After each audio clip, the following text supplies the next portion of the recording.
Menanggapi kasus yang terjadi ya untuk tipikor di Harvey Mois.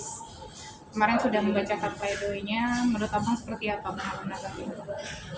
Jadi pertama-tama ya dari pledoi yang saya tangkap ini satu aja nih. Ada pesan moral buat beliau dari beliau buat anak-anaknya kan bahwa bapaknya nggak korupsi. Intinya kalau bapaknya nggak korupsi nggak mungkin bapaknya disidangkan, ya kan?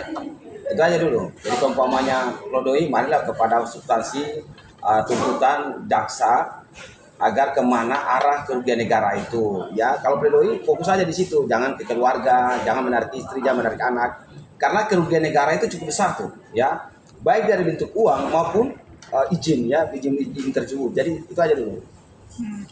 Tapi sejauh ini Abang menyaksikan, Abang ngikutin persidangan ya Bang? Ya saya selalu kan berita yang paling viral dalam kasus korupsi yang perlu kita dukung kejaksaan. Jadi Pak saya ikuti. Dari hasil tuntutan jaksa kemarin seperti apa Bang? Saya rasa bahwa kalau soal tuntutan ya 12 tahun itu terlalu rendah. Ya dari sisi undang-undangnya terlalu rendah. Kemudian dari sisi aturan ya, surat edaran Mahkamah Agung kerugian di atas 100 miliar kan seperti apa. Jadi saya rasa bahwa untuk menciptakan ketakutan terhadap korupsi atau membatasi orang-orang melakukan tindakan korupsi, tuntut itu sebesar mungkin, gitu. Itu paling penting. Kalau tuntut seperti itu ya, saya rasa bahwa Pak Jaksa ke depan, mohonlah, ya jangan tuntut serendah itu. Saya rasa seperti itu. Bang, ada penjelasan nggak sih Bang tentang bagaimana tuntutan untuk terdakwa sendiri Bang, dari JPU ke terdakwa? Bang? Jadi gini, tuntutan itu kan fokus kepada pasal-pasal yang digunakan. Ini kan pasal berlapis nih, tidak pidana pencucian uang, juntur dengan ya beberapa tindak pidana korupsi. Dan ingat bahwa hari ini ya untuk menjadi terang suatu penegakan hukum dalam membatasi korupsi harus jelas tuh kasus-kasus seperti ini. Ya, jangan tuh terlalu rendah. Gitu. Biarlah tuntutannya bila perlu seumur hidup, ya atau 20 tahun penjara. Nanti silakan. Mereka punya pengacara yang bertugas membela untuk membatasi korupsinya, jangan merajalela. Gitu. Tapi kalau misalnya dari sisi mata hukum Abang sendiri ini, tuntutan yang seperti apa sebenarnya yang pantas didapetin Abang Mois? Ya kalau TPU tidak punya pencucian uang ditambah dengan korupsi minimal paling tepat itu 20 tahun. Itu paling tepat. Kalau lihat dari SEMA juga ini kan lebih bisa 300 triliun di atas 100 miliar. Itu ya hukumannya semua orang tahu tuh. Dan saya ucapin paling rendah itu paling 20 tahun. Kalau 12 tahun terlalu rendah sekali. Tapi Abang kalau melihat hal seperti ini, bagaimana tanggapan Abang terhadap hukum di Indonesia? Ya ini sama saja melemahkan hukum dalam penegakan supremasi hukum dalam memberantas korupsi. Ya kemarin saya baru lihat itu kan ada pernyataan dari Menteri bahwa kembalikan uang walaupun itu kutip dari Presiden ya, kembalikan uang orangnya nggak menjadi solusi untuk ditahan. Saya rasa bahwa kita belajar dari negara-negara memberantas korupsi. Rusia terakhir jenderal pun dihukum, ya kan dipecat dan dihukum berat gitu. Cina ya dalam hal melakukan perlawanan korupsi, keluarganya pun dibasmi, wali kota, anak semua. Di Indonesia enggak, koruptornya dibiarin, koruptornya dimanjain. Kita kok berbagi nih, kenapa koruptor dimanjain? Bayangin loh, dia udah tahu dia korupsinya 100 miliar. Paling-paling mentok dia main suap-suap segala macam, tuntutannya ringan. Ya kan? Setelah tuntutannya turun, naik di polis, ya mungkin aja bisa turun lagi. Kalau dia pintar-pintar bermain lagi, kejahatan-kejahatan seperti itu yang terjadi tuh. Maklar kasus bermain tuh. Setelah itu dia tahu tuh, keuntungan dia dapat di mana lagi nih? Keuntungan dia pada saat di lapas, setiap tahun dia store tuh. Ya kan? Pemotongan masa tahanan terakhir dia jalani dari 12 tahun contohnya. Dia paling jalani 5 tahun udah keluar. Inilah Indonesia. Dia memberikan kemanjaan kepada para koruptor sehingga korupsi itu nggak pernah habis di bangsa ini. Gitu. Tapi dengan Bapak Prabowo yang menggalakkan bahwa koruptor itu memang harus dibasmi, seperti apa Pak? Saya setuju Presiden kita Prabowo Subianto harus mendukung pemberantasan koruptor. Ya, harus gitu. Kenapa saya bilang harus? Karena beliau sudah tahu bahwa rakyat Indonesia dimiskinkan oleh koruptor.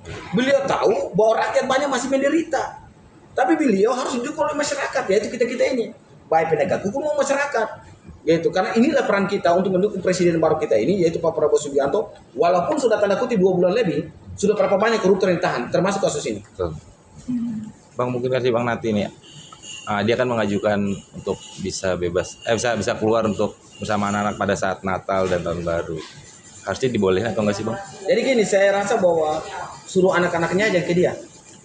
Ya, siapapun pelaku korupsi yang sudah lebih dari puluhan miliar, ini sudah triliun.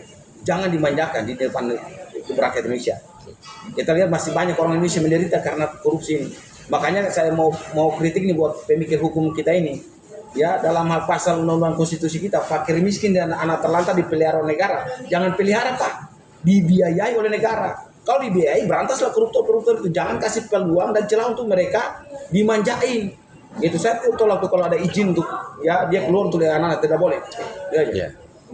Bang, melihat ini kan di isi pledoinya juga dia mengatakan bahwa dia tidak pernah melihat uang yang 300 triliun itu, Bang.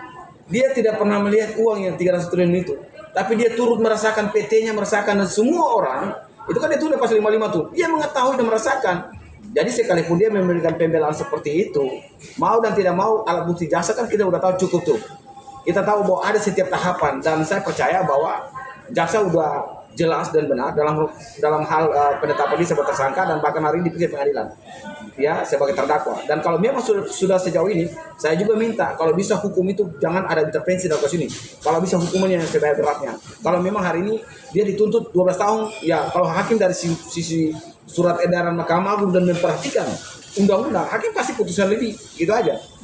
Terus juga dia mengatakan bahwasanya dia ke anak-anaknya tidak balik lagi yang kayak tadi yang dari awal ya, Bang. Dia mengatakan bahwasanya papa bukan seorang koruptor gitu. Apakah nantinya ke depannya akan ada nama-nama mungkin yang akan terseret juga atau seperti apa, Bang? Semoga Pak HP Muiz mendorong setiap orang yang turut serta dalam kerugian negara itu. Itu aja, harus dia terbuka di depan publik siapa saja ya yang terlibat dalam kasus ini. Ini kita sama-sama tahu ya kan. Pada saat Jaksa Agung melakukan penegakan hukum terhadap kasus 300 triliun ini, ada terjadi tanda kutip intimidasi dan segala macam di Kejaksaan Agung. Rakyat yang harus kontrol dan kawal gitu. Ini bukan lagi ini. Rakyat kawal dan perlu ya perhatian rakyat sehingga presiden juga berani menyatakan bahwa dukungan penuh lawan perang lawan korupsi.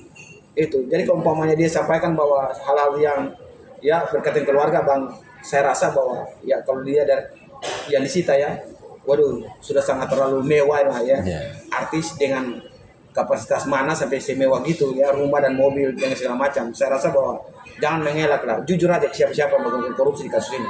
Tapi Bang, Harvey sendiri meminta hakim untuk mengembalikan aset-asetnya istrinya yang artinya tidak ada hubungannya dengan kasus ini. Seperti apa, Bang?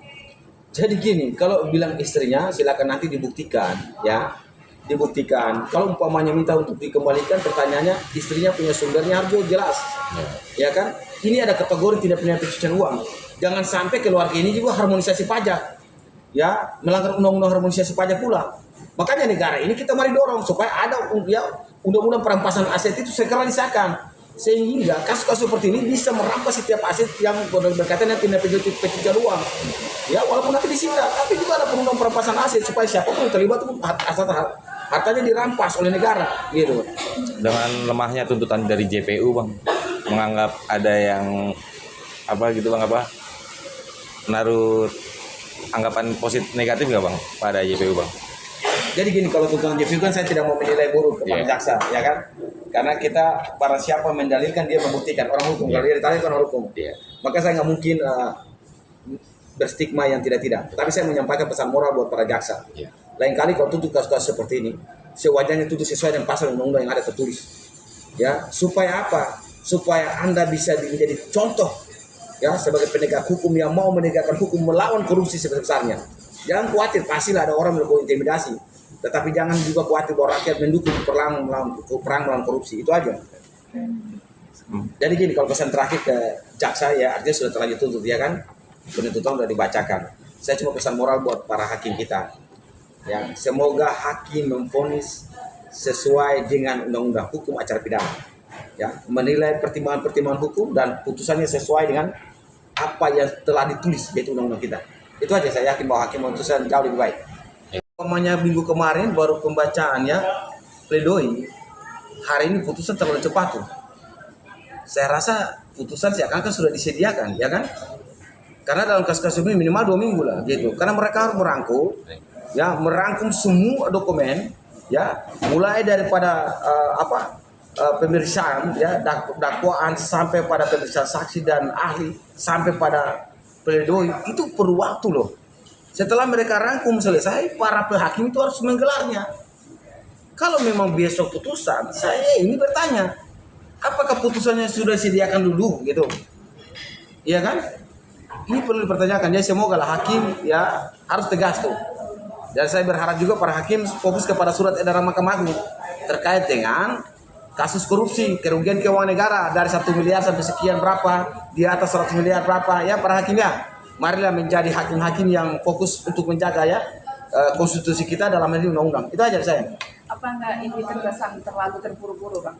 Sangat terlalu terburu-buru memang. Kalau 1 minggu langsung putusan sangat terlalu buru-buru. Dan saya berharap ya semoga tanda kutipnya mereka sudah tahu bahwa putusan sesuai dengan pasal dan undang-undang, bukan sesuai dengan pesan sponsor. Ya, itu aja. Kalau memang sesuai pesan sponsor, maka saya bertanya balik nih, saya curiga kasus ini. Wajar kalau kasus ini banyak orang intervensi. Ya, besok mereka hadir dan ditunda. Ya, kecuali putusannya sudah disiapkan. Itu aja.